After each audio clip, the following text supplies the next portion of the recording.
you don't deserve to be here because you're not a real journalist. What's your response to them? Well, I'm pretty sure the group of people in there spent, 4 years covering for someone who was essentially dead, and that's being charitable in my description of him, a president by the name of Joe Biden. So to all those people who are apoplectic over having new media voices, you guys failed, and that's why we're here. What a moment. What a classic moment. That was the best thing I've seen on CNN in years. The doofus you saw in that clip asking the condescending question, his name is Danny O'Sullivan. Donnie, Bonnie, maybe it's Connie. Who gives a damn? He's one of the dozens of unknowns collecting woke welfare at CNN while providing absolutely nothing of value to their dwindling audience. While Danny's unknown, the beautiful blonde in the clip is not. Her name is Natalie Winters, and she's a part of this new media that's taking over the White House press corps. Now, as you just saw, mainstream media is a bit jealous of the new media. For starters, the new media actually has an audience. CNN hasn't had an audience since a young Kate Perry was in diapers dreaming of landing on the moon. There's also some jealousy because the new media is being embraced by the Trump administration, while the mainstream media is rightfully being treated like shit. Natalie Winters perfectly described why there was a sudden need in the market for a new media, or as some would call it, an honest media. For the better part of a decade, the mainstream media has been a huge embarrassing failure. They've essentially been the propaganda wing for the Democratic Party. Remember last summer when the media pretended to be surprised when Johnny B. Biden damn near needed a wheelchair to get on stage at the presidential debate? Normal people had been witnessing that disaster for the last 4 years. I don't think it's standard operating procedure for the president of the most powerful country in the world to be rushed off stage on international television with a severe case of the runs. The media has spent the last 4 years lying to us. They have spent the last 4 years trying to convince us that the Trumper is a threat to democracy, or that the Trumper is the modern-day Adolf. Remember when Rachel Maddow and the Yentas on The View were pretending to be concerned about re-education camps? The Orange Man is coming after the media! He's going to put us in summer camps and force us to tell the truth! Of course, most in the media, they were not concerned about the camp itself. They were mainly concerned with who they would be assigned to room with. My inside sources were telling me last summer that no one in the media wanted to room with the whoopee cushion from The View for obvious reasons. Kinda hard to go to sleep at night when the Yenta on the top bunk is snoring and farting simultaneously. After the election, the lies and propaganda finally caught up with the media. Ratings were sinking faster than an inner tube holding the Lizzo. Both CNN, MSNBC lost half their audience. The Yentas on The View, they were not in the holiday spirit back in December. Instead of singing Christmas carols, they were singing the blues with cackling Cam Harris because the Yentas were worried about getting fired. Cam Harris had already been fired when America rejected the woke fungus. But with ratings falling and their credibility non-existent, you would think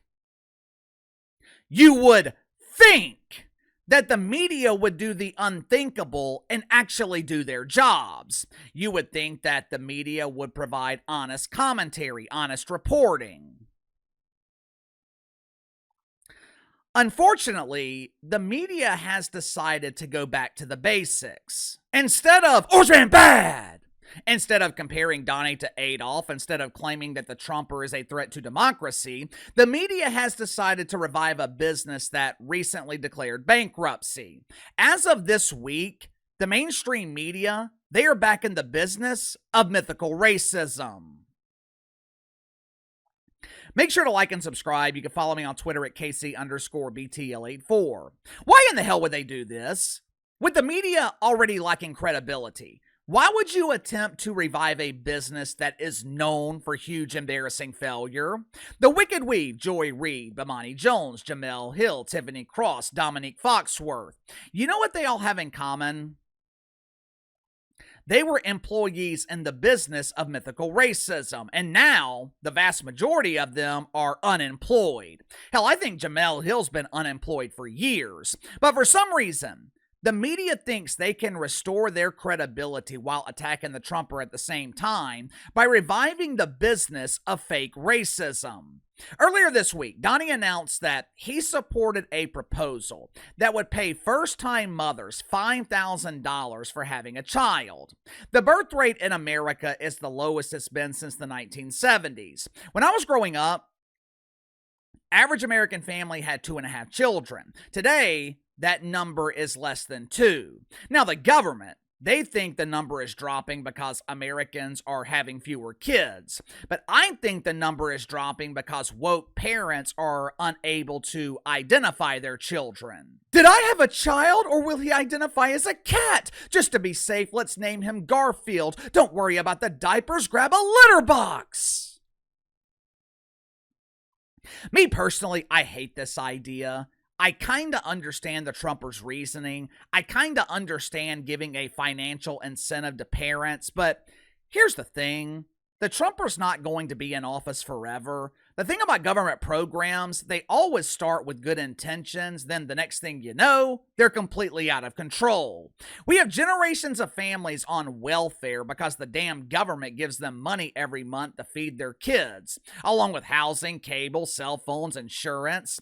I thought the idea here was to get people to stop relying on taxpayer money. Plus, money is not going to fix the declining birth rate. The government damn sure isn't going to fix it. Hell, when is the last time the government fixed anything? The reason, or one of the reasons that the birth rate is declining is because the marriage rate is declining. And one of the reasons that the marriage rate is declining is because young people are no longer dating.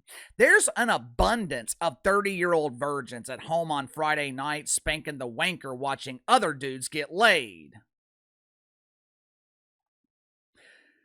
Even though I disagree with the proposal, the one thing I know that it is not is racist. Not according to the Yentas on The View, though. No! According to my favorite Yenta, the radiant Asuncion. According to Sunny Hostin, there is a racial component to this evil plan from the Trumper. Us normal people, us plebes, we can't see it because we're unable to read between the lines. Watch for yourself. When I look at something like this, these proposals, I want to know why, and I want to know who's making them.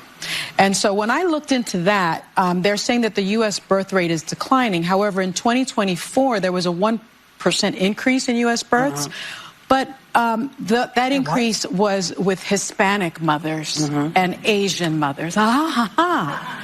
So they don't seem to be concerned about that increase. They seem to be more concerned about a decrease in other populations. Say it. No, I think I said enough. It's not based on that. And so, well, it's just based on a study. And so the other thing but I have will. They said that anywhere? I mean, I feel like yeah, it has to be fair. It's just as fair to who? It's just a. Have they said that this is to target only white families? Oh, I didn't say that. You have to read between the lines.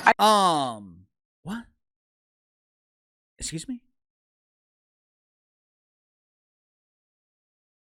Let me make sure I'm understanding you correctly. According to Sunny Hostin, because Hispanic and Asian families saw a 1% increase in birth rates last year, the Trumper is now incentivizing white people to catch up. Am I understanding that correctly? How in the hell does that make sense? I read through the Trumper's remarks. At no point did he say that this proposed program would only be available to white women.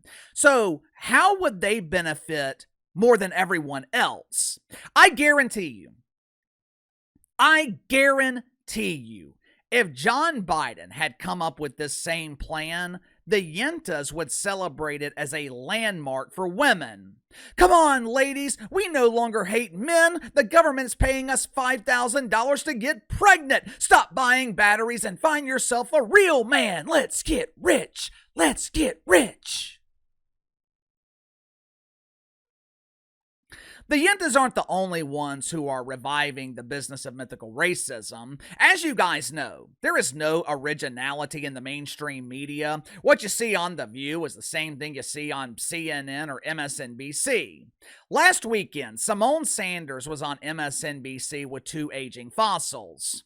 Well, Casey, who in the hell is Symone Sanders? Remember a couple of months ago when MSNBC fired the increasingly balding Joy Reid? Symone Sanders is who they selected to replace Joy Reid. Somehow, Symone has less hair than the artist formerly known as Weave, and MSNBC, they have not offered her a weave because they can't afford it. Last weekend, Symone Sanders, she was on MSNBC, and they were talking about Kilmar Garcia. According to Symone, Black people should be terrified of the Trumper. The Kilmar Garcia situation. This is not a case of an alleged gang member being deported and not allowed to re-enter the country. This case should terrify Black people because, according to Symone, they could be next. Now watch for yourself and don't waste your time counting hairs. I tried to do that earlier, but I lost count at 1.